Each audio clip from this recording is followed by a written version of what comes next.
Okay, let's talk about mental health. A lot of times we call what's happening to us having mental illness.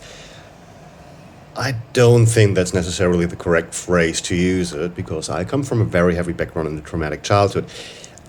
If you start working through that and healing through that, you start to realize that the reactions you had were survival instincts towards very hostile and bad situations.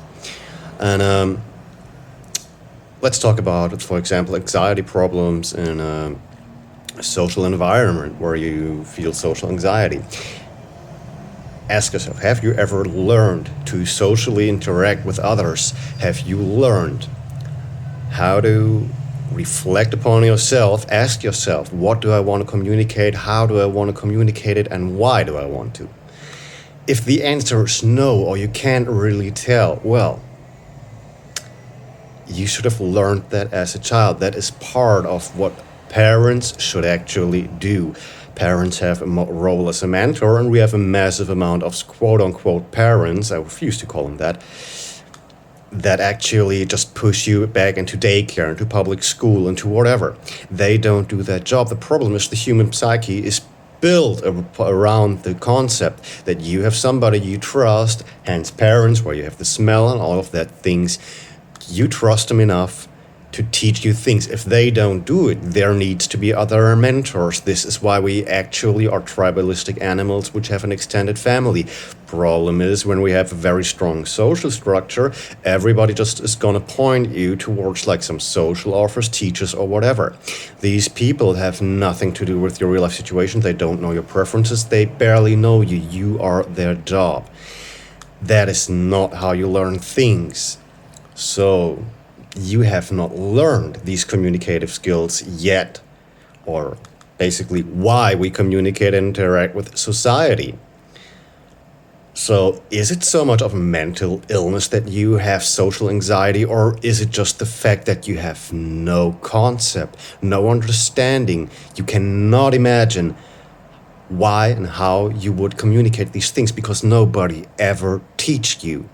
It's like with everything in life. If you try to use some practical tools, if you try to use a saw for the first time in your life and you may be 25, I can promise you, you will not do well your first time because you have no idea how the tool works. You have no idea of how to observe the tool.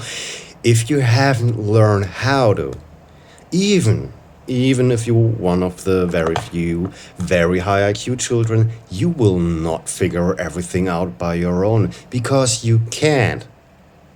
We need other people. Having the social anxiety, that is kind of normal.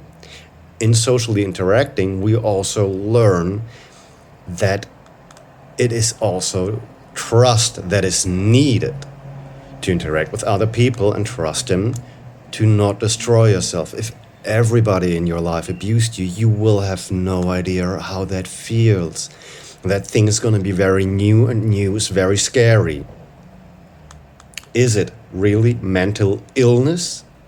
Or is it just a lack of things you've learned? This is where you can start facing reality. It's not about being fair, it's not about being anything. It's just how the world is, how it rolls. This is what you were born in. It doesn't matter if it's fair or unfair.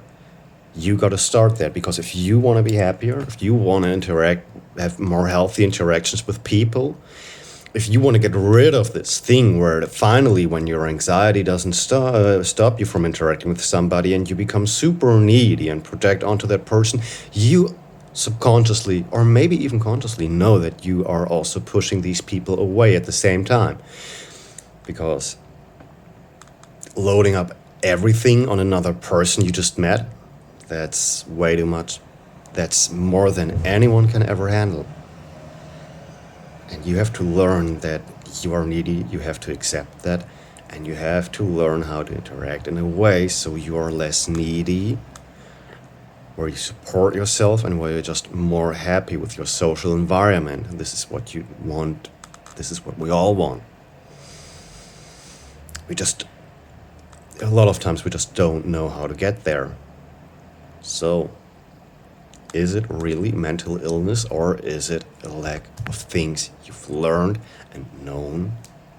Is it being socially deprived? Because for a fact, I know I've been socially deprived 2 years ago to a level which I would now call socially retarded. I definitely was. I was very desperate. Is everything healed yet? No. But it came a long way. And it came a long way towards understanding myself and understanding what and how I want to communicate things. It's not a nice process. Sometimes, a lot of times, it's not even fun on the process. It's going to be very painful.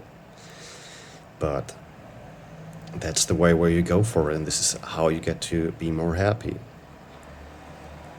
And one of the first steps is to understand, as I said, like, maybe I wouldn't call it a mental illness, I would call it a social injury. Something which you never learned to heal or gave time to heal. And you can. If you want to be happy, you should. And it's okay to feel how you feel. It's okay to feel like an absolute victim. It's okay to feel hurt, but you need to also to understand that in order to keep people around, you cannot overload them with your emotional anxiety, but with being socially deprived. Like it's not how it works. It's just gonna keep you lonely. And as I said, like don't view it as the illness that just doesn't go away or something.